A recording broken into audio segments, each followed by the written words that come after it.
قدرمنو سلامونه. دا وخت موجود یو د موږ د پښتنو یو لوی شاعر خدای دې جنتونه ورکړي خوشحال خان خټک مزار باندې خواهش مو ده چې ملنګ صاحب خپل کلام موږ سره شیر کړي، موږ سره شریک کړي او تاسو خوند ورنه واخلو. قربان شیرخیل صاحب چې ژوند ورباندې بار دی خو غږ نه کوي، ژوند ورباندې بار دی خو غږ نه کوي، ستړی دی بیزار دی خو غږ نه کوي، سرې سترګې حال وایي نارې وهي، مینه کې خمار دی خو غږ نه کوي، او دا چې په محفل کې غلی غلی ناست دا سړی هوښیار دی خو غږ نه کوي، او غشي د بڼو پرې لګېدلي دي زړه باندې پرهار دی خو غږ نه کوي، دا یې چې د زړه ستنې کږې ښکاري چا پسې بیمار دی خو غږ نه کوي،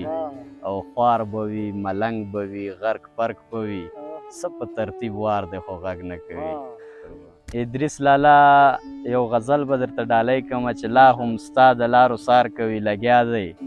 ستا مین ستا انتظار کوي لګیا دی، ستا تصویر یې ځان سره ساتلی پټ دی، ګزاره ورباندې خوار کوي لګیا دی، نیمه شپه کې مسلط پرې د ستا غم شي شوګیر ځکه تر سهار کوي لګیا دی، ستا نشتون یې زړګی دومره نرم کړی